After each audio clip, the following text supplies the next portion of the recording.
All right, class. So today we are going to summarize the SN1, SN2, E1, E2, and I'm going to go ahead and go over the E1CB reaction because it's actually an important mechanism in biological reactions. But what we're going to go over today is we're going to go over how we distinguish whether a particular reaction is going to be SN1, SN2, E1, or E2. And the reason why this is important is because the mechanism that an alkyl halide goes by, that's going to dictate the product. All right.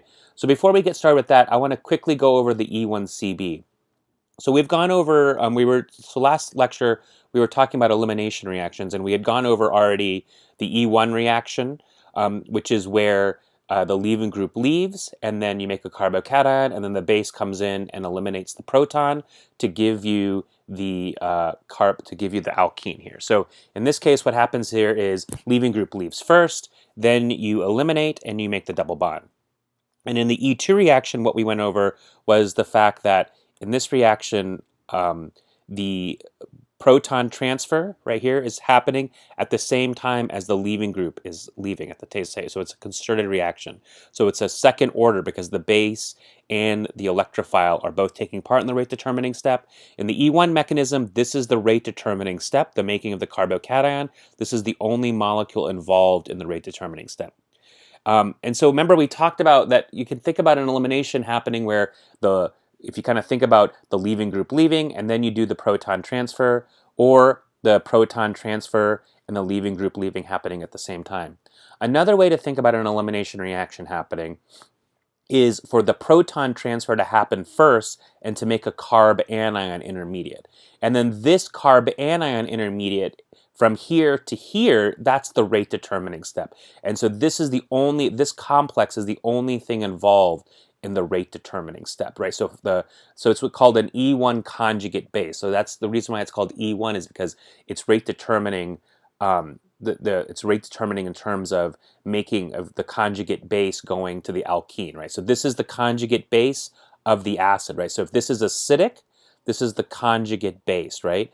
And so it's this molecule right here breaking down. So here the order is you do the proton transfer first, right? And then you have the carbanion, the conjugate base right here. And then this conjugate base, the electrons will kick down and kick out the leaving group. So the leaving group leaves to give you the carbanion. So that's the third way we kind of think about an elimination reaction happening, okay? And so this is just going over the E1CB here. So in E1CB, you make the resonance stabilized anion. So this is usually where this reaction is only really happening where the anion is relatively stable. So this anion is relatively stable because it's resonance stabilized, right? I can draw a resonance structure to show this negative charge being shared amongst these three atoms, okay?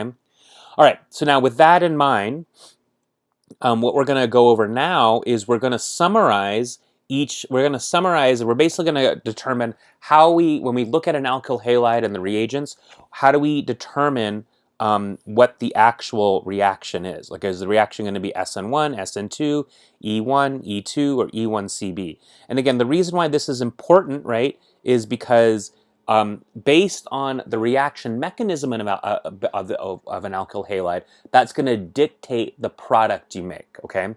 So what we're going to start off with is we're going to start off with thinking about how the alkyl halide affects the mechanism that's at play. So we have 5 different mechanisms, and we have 4 different alkyl halides. So just as a refresher, we can have what we call a tertiary alkyl halide. So a tertiary alkyl halide is where you have the carbon attached to the halide attached to 3 carbons. So this is attached to 1, 2, 3. That's a tertiary alkyl halide. You can have a secondary alkyl halide. That's where the carbon attached to the halogen is attached to 2 carbons. You can have a primary alkyl halide. That's where the carbon attached to the halogen is only attached to 1 carbon. and you could have a methyl halide. That's where the halogen is attached to a CH3. So we can have these three different types of alkyl halides, okay? And so what we want to think about now is how the identity of the alkyl halide affects the mechanism. So is one alkyl halide going to perform an SN2 reaction, or an SN1 reaction, or an E1 or an E2 reaction?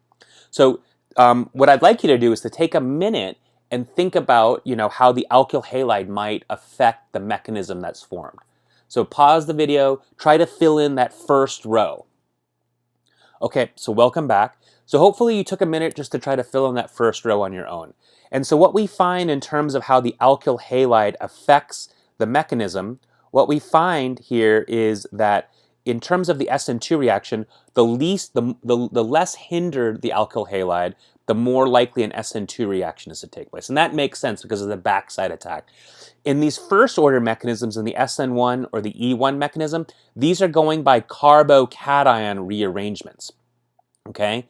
So because these are going by carbocation rearrangements, the more stable the carbocation formed, the more likely you are to go by that mechanism.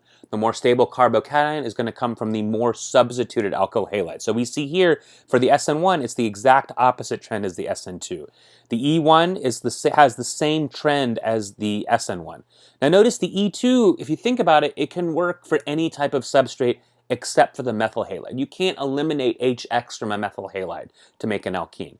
For the E1CB, this is really dependent on where the leaving group is. So if the leaving group is in a position where it leaves to make a resonance stabilized anion, you're going to favor that one. So we're going to do the same thing with the nucleophile. And what I want you to think about is I want you to think about whether a good or a bad nucleophile or a good or bad base will favor an SN1, SN2, E1, E2, or E1CB reaction. So take a second, pause the video, try to fill in that second row with either good base, bad base, or either. Or good nucleophile, bad nucleophile, or either. Okay. Okay, so welcome back. So what we find is that for SN2 reactions, you want good nucleophiles. That's because it's a second order reaction, right? And so what we want in second order reactions is we want the nucleophile to be taking part in the rate determining step. So that means you want good nucleophiles. So things like I minus, Br minus, sulfides, S minus, N, like the amines, or Cn minus. These are all good nucleophiles.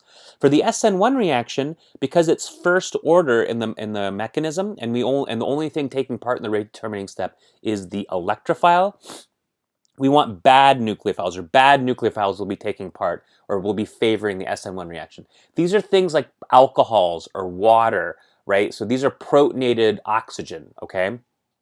For the E2 reaction, we want good bases. Now notice that these things can also act as good nucleophiles in a lot of cases, but when we're talking about good bases, a lot of times we're really just talking about hydroxide or the alkoxides, O minus. For the E1 reaction, we want bad bases. So these are things like the alcohols, okay?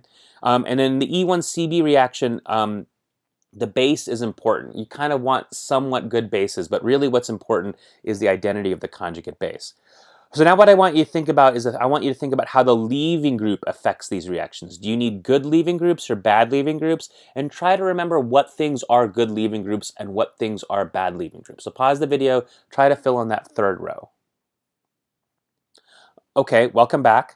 So what we find is that we want good leaving groups. For all of these reactions, except for the E1CB, we want a good leaving group. And what we have here is that we have that the best leaving group that we have is kind of like the tosylate. So this is really the best leaving group that we could have. And then in terms of the SN2 reaction, iodide is a better leaving group than bromide, better leaving than chloride.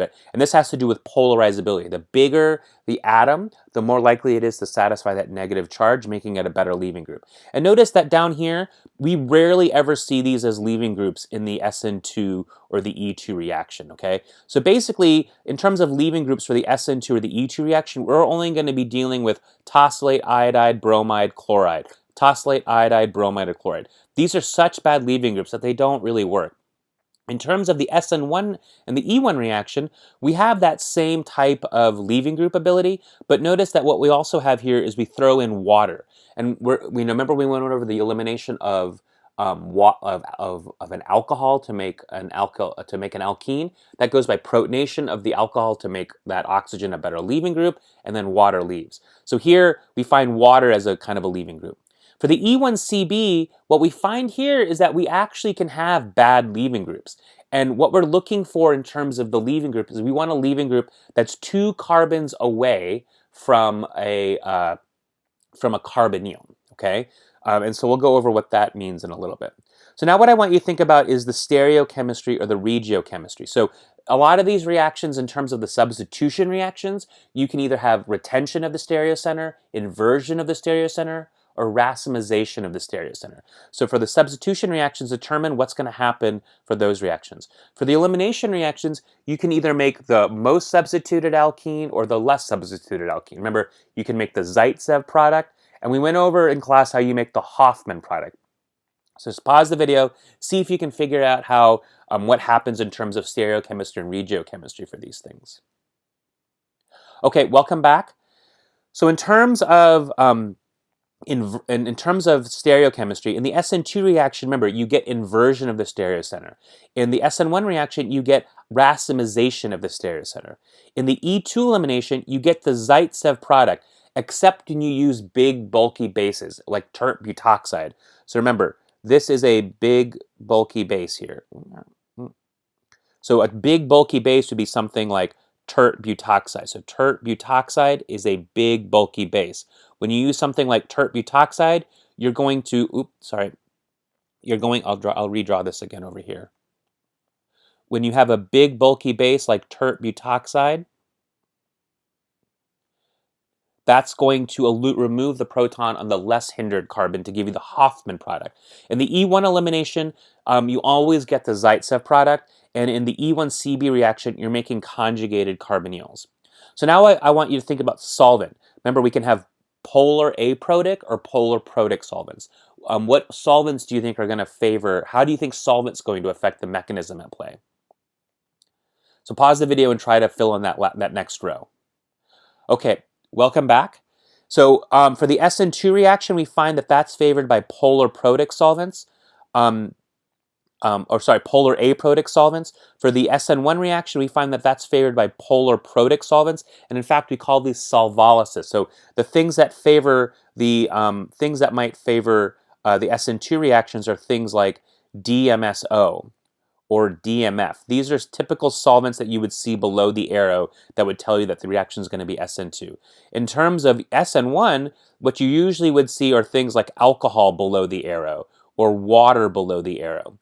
And in an E2 reaction, you're going to have the solvent's going to match the base that you're using. So for example, if the base that you're using is methoxide, the solvent that you're going to use for that reaction is methanol. And in the E1 reaction, you're going to be using some alcohol as the solvent. Now let's think about how heat might favor the substitution or the elimination reaction. So pause the video and try to fill in that next row. So welcome back. What we find here is that heat disfavors the substitution reactions and heat favors the elimination reactions, okay? So now what I would like you to do is to kind of look at this overall table, the summary of all these different factors, and this is still a little confusing, and I get it. And so what we're going to do now is, I think, a really nice way to kind of break this all down, because at the end of the day, what you want to be able to do is you want to be able to look at a reaction and determine if it's going to be SN1, SN2, E1, or E2. The way that's going to really help is it's going to be helpful if you do it via a flow chart. So when I do this, I really want to think about I start looking at the electrophile. So for example, if I look at the electrophile,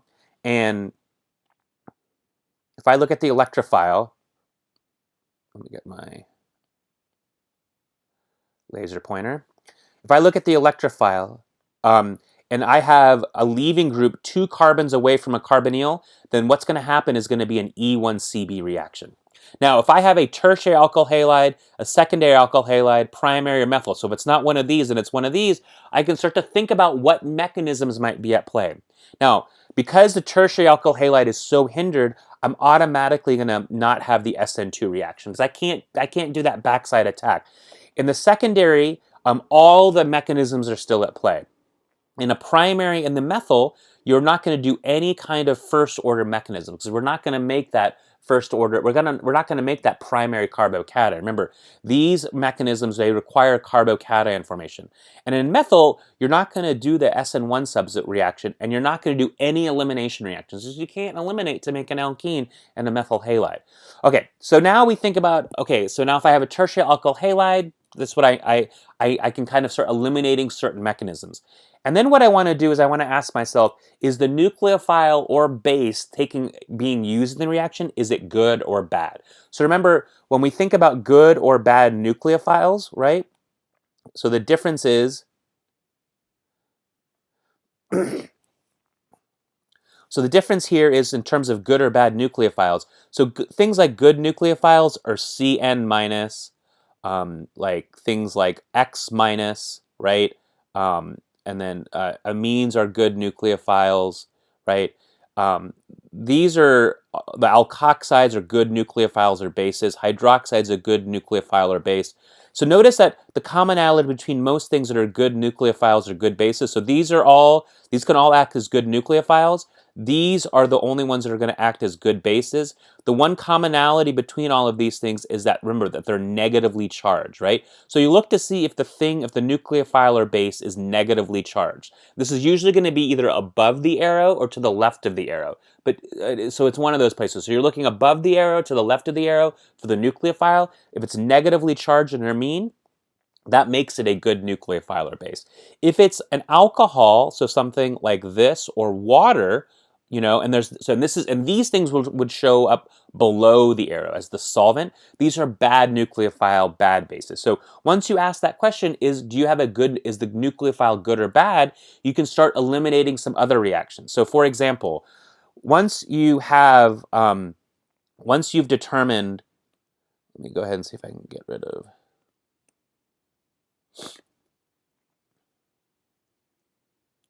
So once you've determined that you have a good nucleophile or good base, you can start then eliminating other mechanisms. So for example, if I have a good nucleophile or good base for a tertiary alkyl halide, I can't do the substitution reaction. It wants to take part, so the only mechanism at play is the E2 reaction.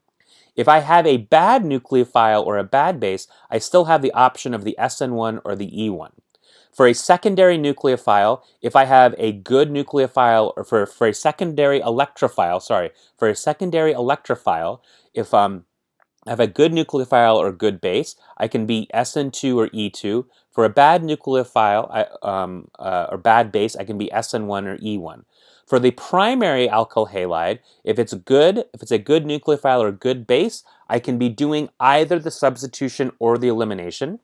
If I have a bad nucleophile or bad base, this is usually a very slow SN1 reaction, okay? Or you can, right.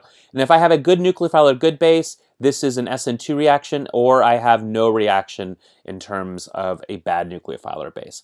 So now what we want to do is, for some of these things where there's the two options, how are we going to differentiate between either substitution or elimination now, right? So a lot of these cases we're down to only one option, right? In some of these cases.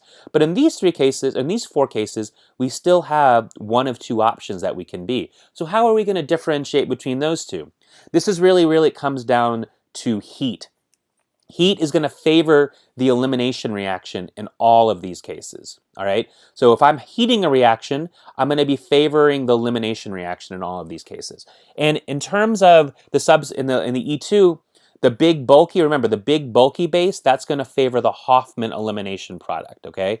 And then remember, when you have the E1 and the SN1 reactions, that's the possibility of rearrangement. So be really cognizant of the fact that you can have rearrangements come into play for these particular reactions, all right? So I think memorizing this flow chart is going to be the most important thing, that is the first thing you want to do in trying to solve and determine the products of reactions for chapter 7, right? Because what you want to do is you want to look at a reaction, you want to first determine, so the first thing to do is to understand whether a reaction is going to be going by either substitution or elimination. The way you're going to do that is you're going to basically look at the reaction, right? So for example, Like if I have this molecule here, right? And then I'm going to reacting it with this. So this is the whole point. What you want to do and if I have this, so this is the reaction, right? And remember, this little triangle means heat. What I want to do is I want to look at this reaction, and the first thing I want to do before I determine the product is I want to try to determine what type of reaction is taking place. The first thing I want to recognize is that when I look at this, I see an alkyl halide, right? So if I have an alkyl halide, I'm either going to be doing a substitution reaction or an elimination reaction. And based on what I know in terms of substitution, I could either be SN1, SN2, E1, or E2. All right? So the first thing you want to recognize is I have an alkyl halide. I'm going to be doing one of these two reactions. I now need to figure out which of these four is the most likely mechanism. So to do that, you go through the flow chart, right? So I have tertiary alkyl halide, right? So I get rid of the SN2. So I'm a tertiary alkyl halide that automatically gets rid of this. Okay, I'm not going to be doing an SN2 reaction because I can't be doing the backside attack. I then look at the identity of the nucleophile or base. Remember, that's usually going to be to the left of the arrow or above the arrow. And a lot of students will get confused by this OK. Remember, this is potassium. So the way you want to think about this is potassium plus and O minus, right? And we don't care about the spectator ion. The spectator ion is just there to spectate. Don't worry about it. We're really focused on this part right here, right? We have O minus. Because it's a negatively charged oxygen, that's either a good nucleophile or a good base. Because this is tert butoxide, I know this is a good base, okay? So because this is a good base, that automatically gets rid of the SN1 or the E1. Because this is negatively charged, I have to be doing this E2 elimination reaction. And because this is big and bulky, I'm going to be removing the proton from the least hindered carbon. So I'm going to be doing the E2 elimination reaction, right? And so that means I'm going to remove this proton here. So I'm going to do the proton transfer. And that's going to cause the leaving group to leave at the same time. And that's going to give me the alkene here. Okay? So this is what you want to be doing. This is how that you want to use that flow chart as you go through it. Now, I want to kind of just go over why this is important biologically. It turns out these substitution and elimination reactions, they take place all the time biologically. So for example, in the process of going from norepinephrine to epinephrine, there's a methylation that occurs to make the change norepinephrine into epinephrine or adrenaline. And that's done by using this SAMs, S-adenosynyl methionine. And so what happens here is you have this methyl group attached to this positively charged sulfur.